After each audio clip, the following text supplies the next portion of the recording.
Hey, what's up, house? Hey, just want to welcome you guys to house groups tonight. And just a couple of quick things real quick. Next week is super exciting, giving you something to look forward to. We will be having a house social up here at the East Memphis campus. We'll be in the courtyard, free food, cooking out, hanging out, playing games, all the fun stuff. So we'll be here at 6:30 then. Keep an eye on social media, the House 901 on Instagram, and we'll be pushing out updates on that regarding weather, other things that are going on. Some t-shirts are going to be for sale, so don't miss that. Another thing too is we really need you guys to serve at Good Friday. So there's two opportunities to serve. One is in guest services and the other is in kids ministry. So if you're interested in either of those, ask your small group leader.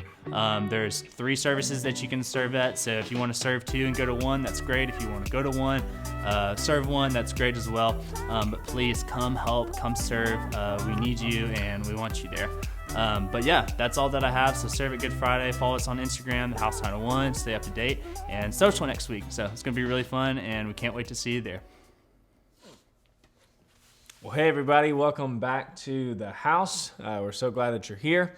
Last week we started this new series in the book of Jonah, and we spent a week talking about the Old Testament. We moved into the first 3 verses of Jonah, and I want to give us a little bit of review. Read the first 3 verses again to kind of give us a runway into where we're going tonight. But we talked about the book of Jonah and how it's a beautifully constructed letter. It's amazing. There's so much symmetry. There's so much wordplay. We talked about how Jonah's chapter 1 and 2 is a perfect mirror of chapter 3 and 4. As we walk through this story, we're going to see 1 and 2 happen together, and then 3 and 4 are a perfect mirror of chapters 1 and 2. And the layout is pretty simple. It starts with God calling Jonah. In chapter 1, he calls Jonah to go to Nineveh, and Jonah leaves. And in chapter 3, he calls Jonah again to go to Nineveh. And so it starts with a call, and then there's this interaction with pagans. And as we'll see tonight, that there's this interaction that Jonah has with these pagan sailors. And then in chapter 3 and 4, mirrored it, there's this interaction with the Ninevites. And then after that happens, you see in chapters 1 and 2, there's this heart-to-heart with God. There's this conversation with God through the form of a prayer in chapter 2. And then you see Jonah interact with God at the end of chapter 4 as well. So you see this beautifully symmetric story, tons of irony, tons of humor, as we'll see even more of that tonight. But there's a lot of wordplay. We looked at that last week, and we saw how God comes to Jonah in chapter 1, verse 1. He says, "Now the word of the Lord came to Jonah and said, 'Arise and go to Nineveh.'" And verse 2 says, "So Jonah arose and fled to Tarshish." And we see just the author pressing home this idea that God says, "Arise and go," and Jonah arose and fled, and he's just gone.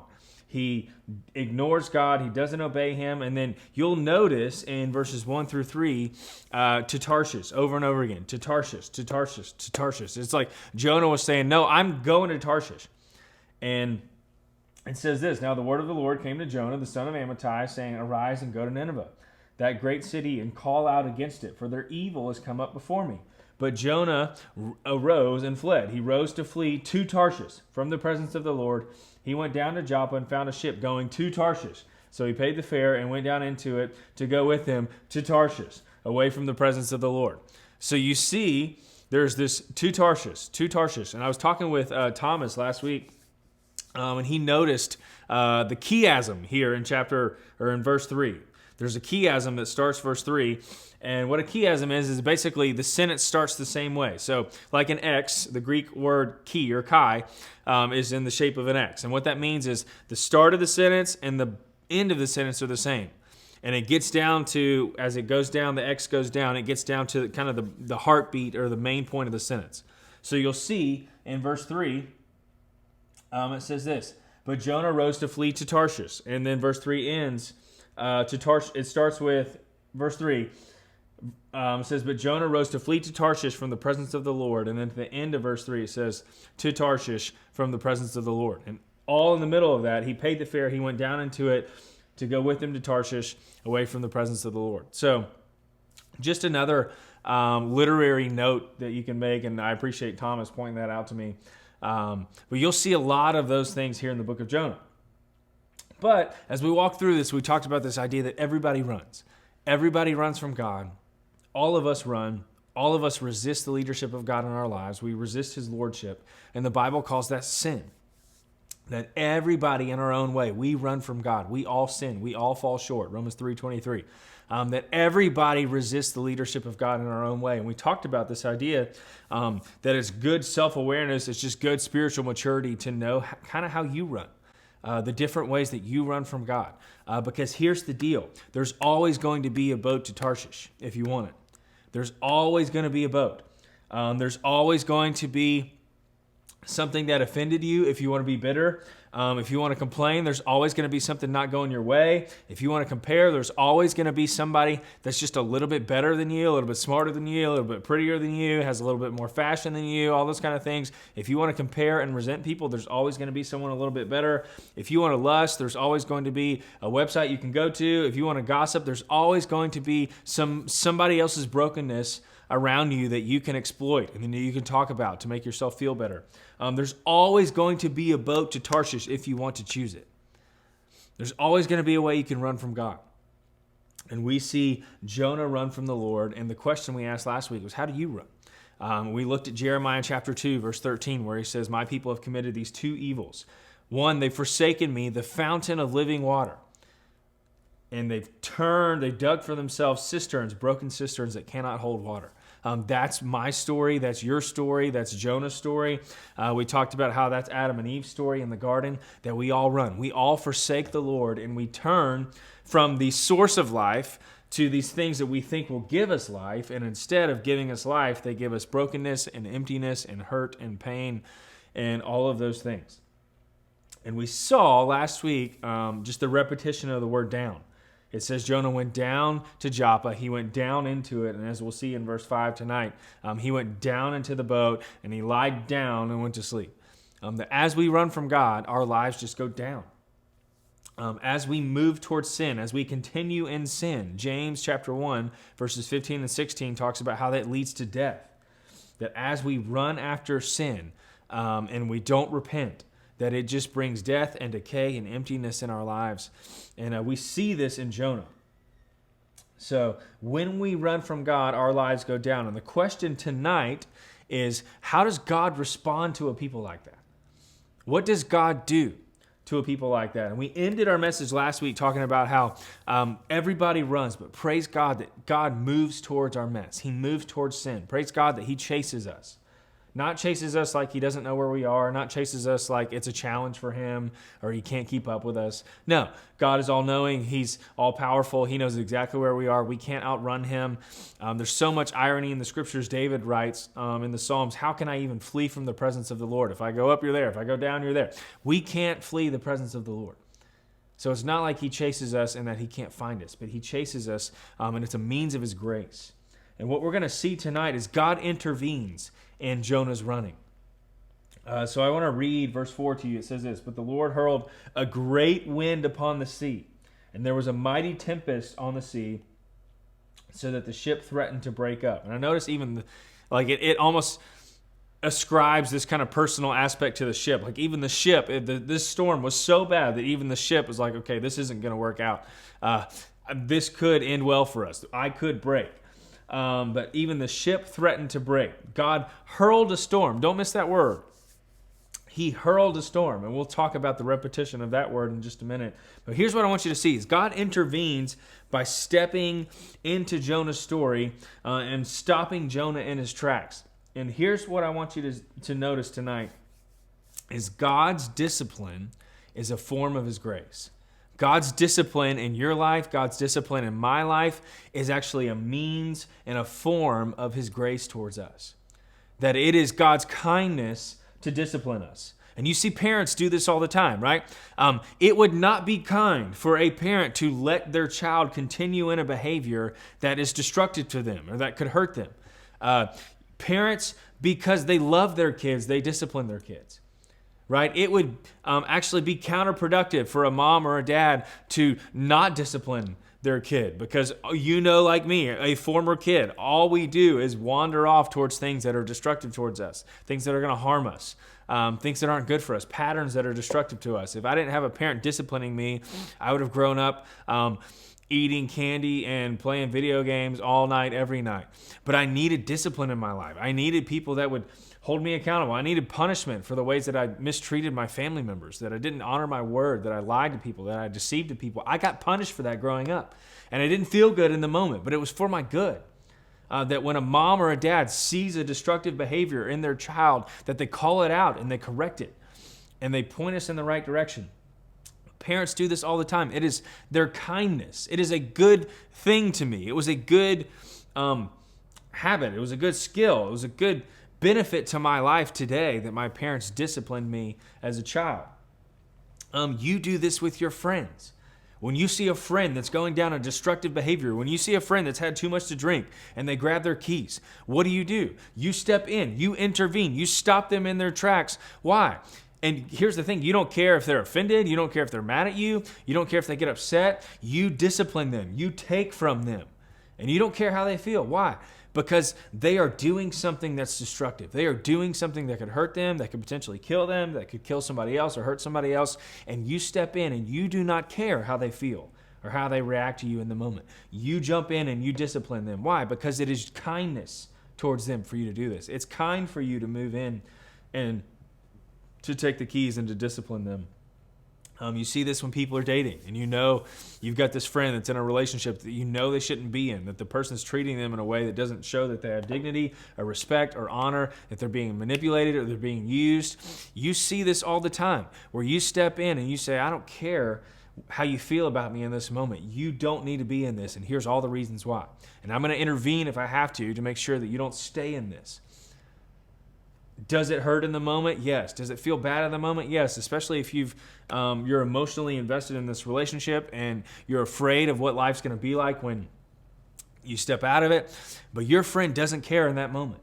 They know that this is dangerous for you. This is not good for your well-being, and you're about to get out of it whether you like it or not. That's moving in and disciplining.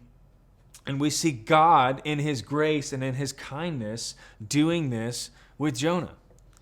We see him moving in. And here's the thing, Jonah is being disciplined. And here's what I want you to see, and I want to make sure I make a distinction. Not everything that's bad in your life is a result of a bad decision you've made. I'm not saying that every single storm in your life, every single negative thing is a result of a bad decision you made. Some of them are, right? But there's some things that God just allows to happen in our lives that aren't our fault. If you've walked through a divorce in your family, that was not your fault.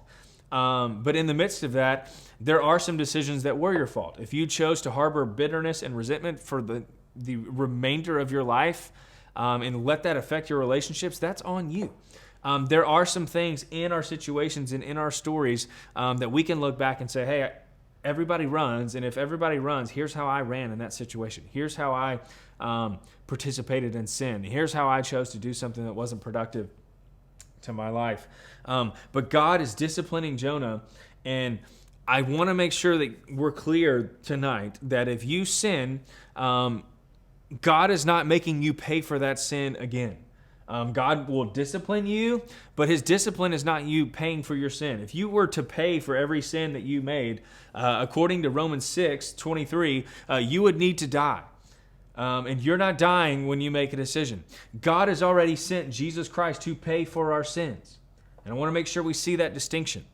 That every time you sin, God's not just hurling a storm at you. Jesus Christ has paid for our sins. Otherwise, Romans 6:23, for the wages of sin is death. We would have to die.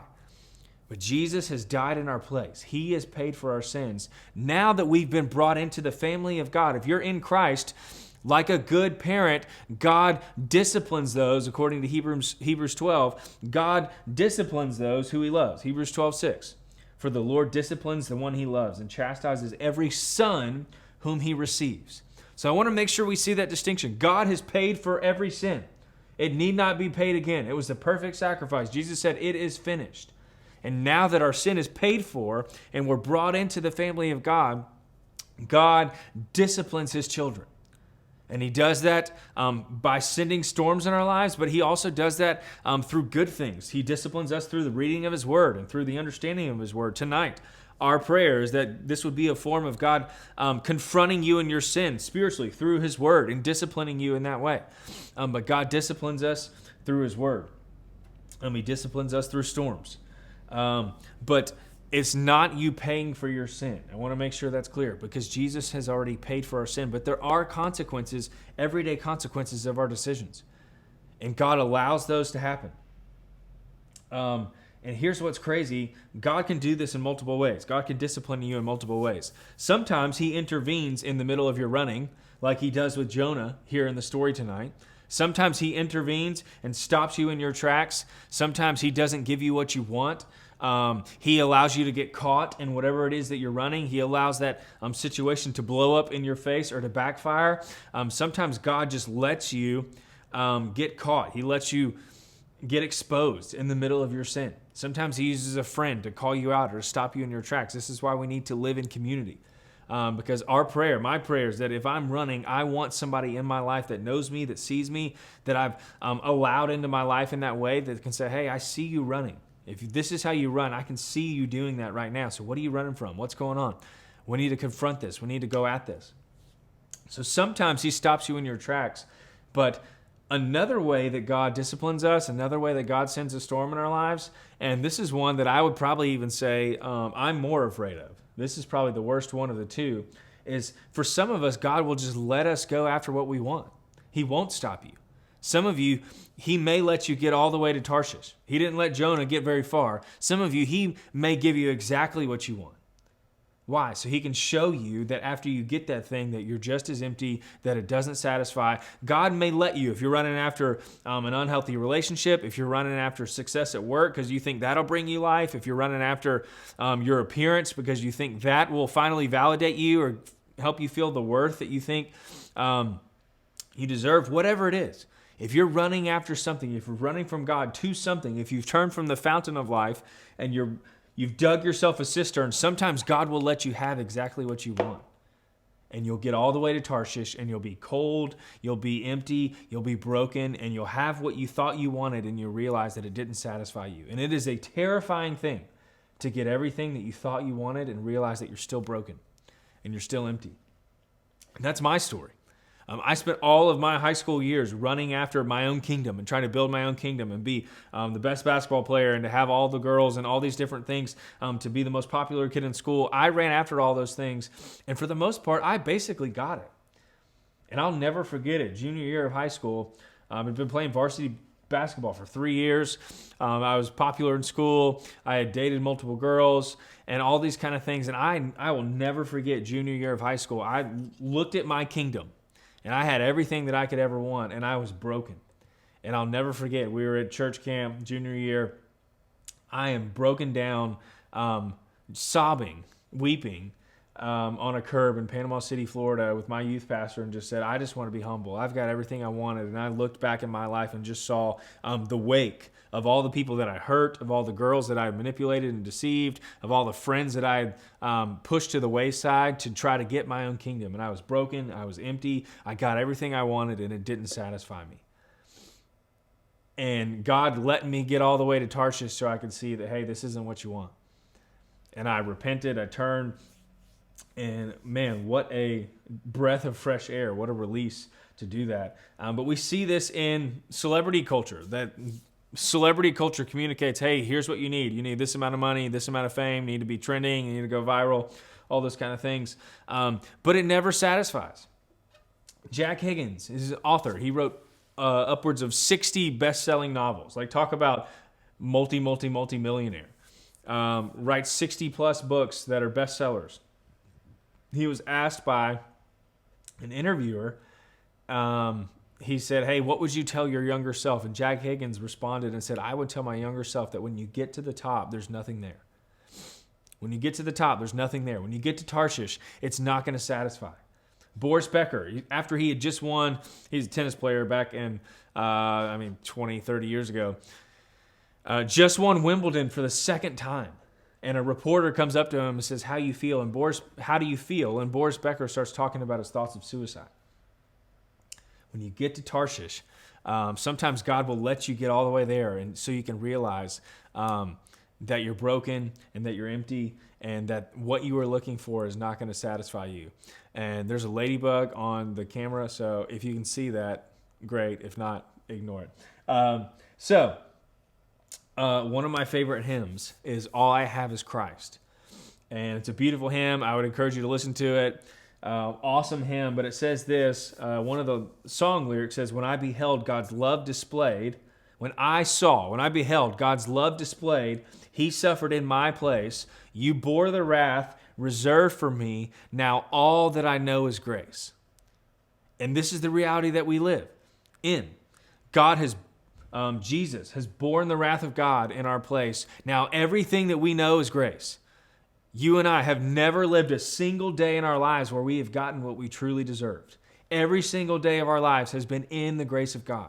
You and I right now, we are living in the grace of God. Jesus has borne his wrath that we deserved, and now all that we know is grace. So even in the midst of God disciplining us, it's his grace. It's God's kindness that he would move into our lives and that he would intervene when we're living in a way or heading towards a way that would be destructive towards us. So the question I want to ask tonight is, have you seen this in your own life? Or if that's too personal, have you seen this in someone else's life? Asking for a friend. But have you seen God intervene in a way when you or a friend or someone was moving towards sin? Have you seen God intervene in different ways? And sometimes he'll do this through a text message. Sometimes he'll do it through a phone call. It's so incredible to see all the ways that God shows up and stops us in our tracks. I love hearing those stories where somebody says, somebody called me or texted me at the right time and just shared a scripture with me, shared a verse with me, confronted me, and it was exactly what I needed to hear in the right moment. Sometimes it's a song lyric. Sometimes it's a circumstance that God uses to wake us up and to kind of get us out of our fog and to pay attention to life and death and all of those kind of things. But have you seen God intervene in your life or the people's life around you when you're running? And at the time, did you see that as God's goodness or his grace, or did you see that as God's punishment, or all of the above? But we're going to give you a few minutes to talk about that right now.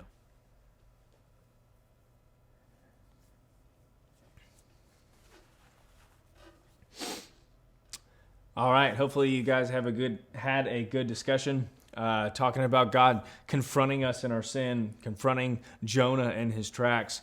And we see him do this in verse 4. It says, God hurled a storm. Now notice like the hostile language in that verse. So God hurled a storm. He hurled a great wind across the sea towards Jonah. And the word hurl is a funny word. We usually use that to mention vomit or to communicate vomit. But that's not, it's talking about this idea of throwing. It's actually a word that they would use for spears back in the day, that you would hurl a spear at someone. You see God hurl a storm Jonah's way. And you'll see this word repeated. It says in verse 4, so God hurled a storm, and you'll see in verse 5, so the men, they're afraid. They start hurling cargo off of the boat. And in verse 12, Jonah finally gets caught, and he says, hurl me into the sea, and then the sailors in their kindness try not to, and then in verse 15 they hurl Jonah into the sea. But we'll see this word being repeated, the author driving this word home. So it says this, but the Lord hurled a great wind upon the sea. There was a mighty tempest on the sea, so the ship threatened to break up. Verse 5, then the mariners, the sailors, were afraid, and each cried out to his God, his lowercase g God. And they hurled the cargo that was in the ship into the sea to lighten it for them. So they start hurling the cargo into the sea. And here's what I want you to see. Notice that even the sailors start to get religious when things go bad, right? It's so funny how everybody gets religious when circumstances get hard enough, when they get difficult enough. Everybody turns to some kind of higher power, to some kind of source of life and fulfillment. And you see the sailors turning towards their little g gods. And I love this. It's almost a picture of Ecclesiastes chapter 3, where it says he set eternity on everyone's heart. That when things get bad, when you finally have to face life and death, when you're afraid for your life, when you're on the sea and there's a storm coming and it feels like your ship is going to break, everybody thinks about eternity. Everybody thinks about, why am I here? Where's this going? Who made me? What is the meaning of life? What is life about? Everybody starts to think about those things when life gets bad enough. And God uses life and death to force us to think about eternity. and who created us and why we're here and why do we exist? What's our purpose? And you see this happening to these sailors, these pagan sailors that don't believe in the God of the Bible. So they start to hurl the cargo into the book. And here's the irony of this. You'll see this over the next few verses. We got to ask, where is Jonah? And we'll see in the next verse that he's down asleep in the boat. But here's what's happening. In this story, the pagan sailors are starting to act more religious than God's own prophet. God's own prophet is asleep in the boat, and you see the pagan sailors start to cry out to gods, little g gods. But you see this movement where God's prophet, who is continuing in sin, his life is going down numb. You see him become cold, that in the middle of a storm, when it feels like the ship is going to break, he's asleep. That he's grown cold. His heart has grown hard. And you see this happen. That this is what happens when we sin. Our hearts become hard to the things of God, that we become cold, that we become distant, that we become depressed, that we become anxious, all those kind of things. And you see the prophet of God become less and less like a prophet, and you see these pagan sailors in the middle of a storm acting very prophetic, calling out to gods, begging for someone to show mercy on them. And that's the irony of these few verses. They were afraid, and they cried out to their gods, and they hurled the cargo that was in the ship into the sea to lighten it for them. But Jonah had gone down into the inner part. So where's Jonah? He had gone down into the inner part of the ship and had lain down and was fast asleep. And that's the irony. Verse 6, so the captain came to him and said, what do you mean, you sleeper? Arise and call out to your God. Perhaps the God will give a thought to us that we may not perish. So notice they just kind of refer to God as the God, a general God. Don't know who he is, but don't miss that phrase in verse 6. The captain said to him, arise and call out to your God. Sounds familiar. Arise and call out to your God. Why is that important? Because this is how the letter started. God shows up to Jonah and says, arise and go to Nineveh. And then it says, so Jonah arose and fled. And now you've got God raising up this pagan sailor, doesn't even believe in him, to go down to the ship and to tell Jonah, arise and call out to God. That's the irony of the story. And like I mentioned a few minutes ago, God can use whoever and whatever means he wants to. God is completely sovereign over our storms. He's completely sovereign over our lives. He doesn't just use storms to discipline us. He uses good things in our lives to discipline us towards obedience and towards godliness and towards intimacy with him. God can use whoever and whatever he wants to get our attention, to get our focus back on him, to bring us to a greater dependence on who he is. He can use whatever he wants. And in this moment, God in his infinite wisdom and in his sovereignty chooses to use a pagan sailor to use those same words. Jonah, arise and call out to your God. So Jonah does this. And it says this. Meanwhile, before we get to what Jonah did, we see the sailors are on top of the ship trying to figure out, okay, whose fault is this? And it says this. They said to one another, come, let us cast lots that we may know on whose account this evil has come upon us. This is verse 7. So they cast lots, and the lot fell on Jonah. So what's going on here? What in the world is casting lots? We're not going to dive deep into it, but it's basically our equivalent of drawing straws or rolling dice. It was kind of a random act. Casting lots was this random act that they would do, and they would trust that whichever lot fell, whichever outcome the dice rolled on, whichever straw they drew, that it was from the Lord. And this is in Proverbs 16, verse 33. It says, the lot is cast into the lap, but its every decision is from the Lord. That back in the Old Testament, there was this practice, and we even see the disciples do this at the end of Acts chapter 1 when they're trying to replace Judas and have a 12th disciple again. They've got these two brothers, these two guys, and they cast lots and to see who they should pick, and they just trust the Lord with the outcome.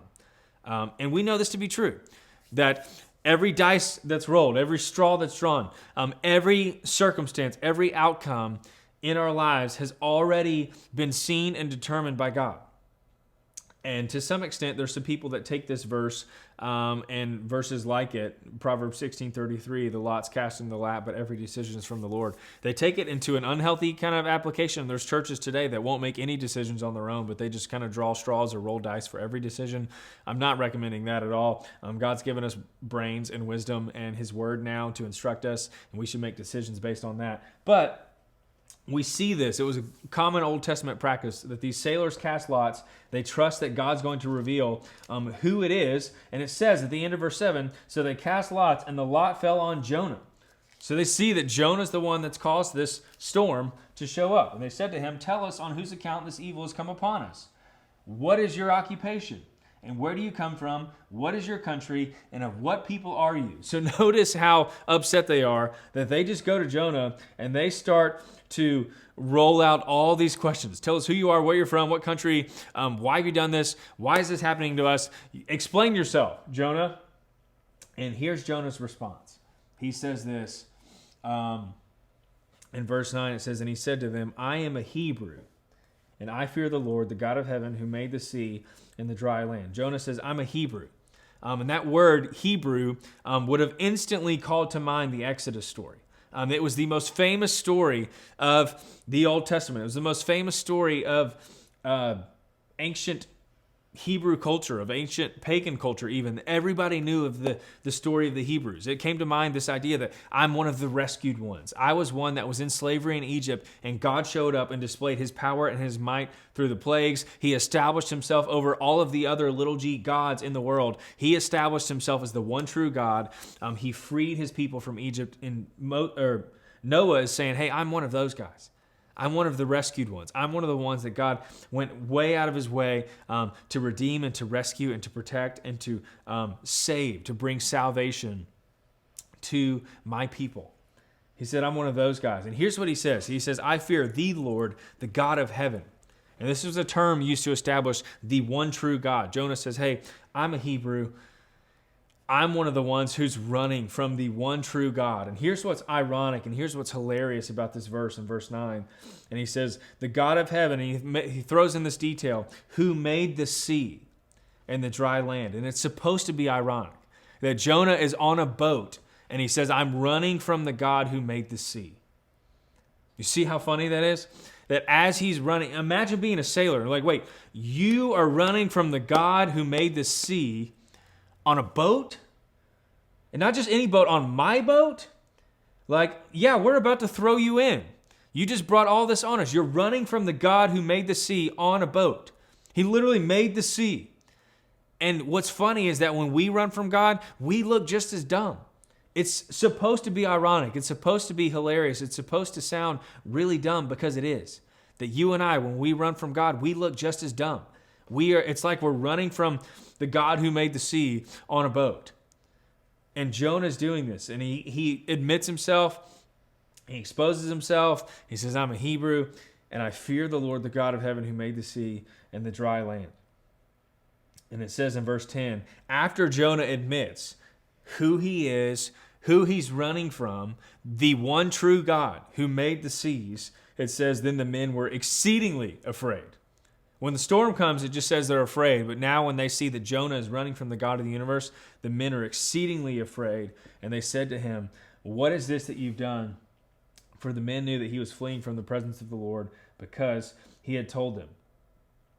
And here's what I want you to see. And we'll stop here for just a second before we wrap up with the gospel. But you and I, when we're running from God, in the moment, we think we're making rational decisions. We think that these things are going to satisfy us.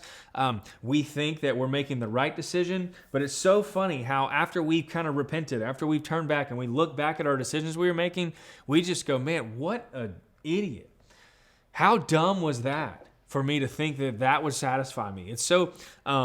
It's God's grace and his kindness to show us these things. But after we come back to the Lord and we have all that we need in the gospel and we see that we don't need to look anywhere else for our fulfillment, for our worth, for our satisfaction, we look back at all the ways we ran and we go, man, that was like running from God who made the sea on a boat. And here's what I want you to spend a few times talking about. Do you notice this? Do you notice? Can you look back on your life and say, man, it's so crazy to think that I thought I was making a good decision, but looking back, that was the worst decision I could have ever made. That was a relationship, that was a habit, that was a pattern of my life that I thought was satisfying me. And looking back, man, it was making me so broken and so empty, and it was bringing so much destruction in my life.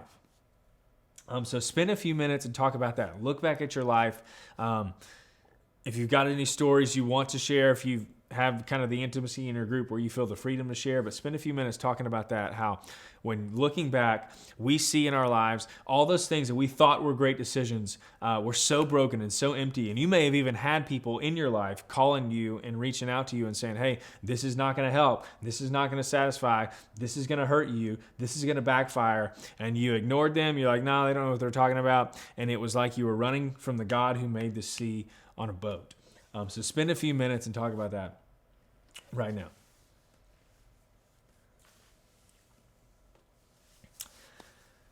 All right.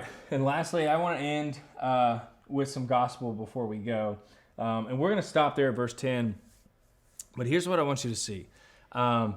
Anytime that you and I, even after we are saved, we still can resist the leadership of God and resist his lordship in our lives. So whether you're here tonight and you don't have a relationship with Jesus, or maybe you're here tonight and you do have a relationship with Jesus, and you're in a season of running. Some of you may feel like you've been in Tarshish for a while. Some of you feel like you're on the way to Tarshish. Some of you feel like, hey, Parker, I'm the mayor of Tarshish. Like, I've been running from God my entire life and I've never put my faith in him.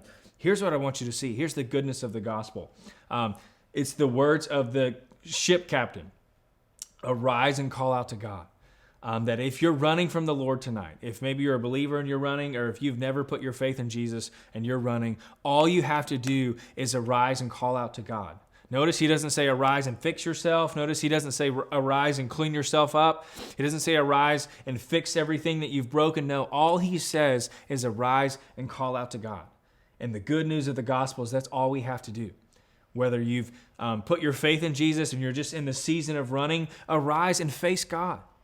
Or maybe you've never put your faith in Jesus and you've been running and looking for life in all the wrong places. You dug for yourself these cisterns that you thought would satisfy, and they're broken and they're leaving you empty. All you have to do tonight is arise and call out to God. And notice Jonah, he does this. He arises and he admits who he is to God. He says, I fear you, God. I fear the God of the heavens, the God who made the heavens, who made the sea and the dry land. I'm a Hebrew. Here's who I am, God, and I'm running from you.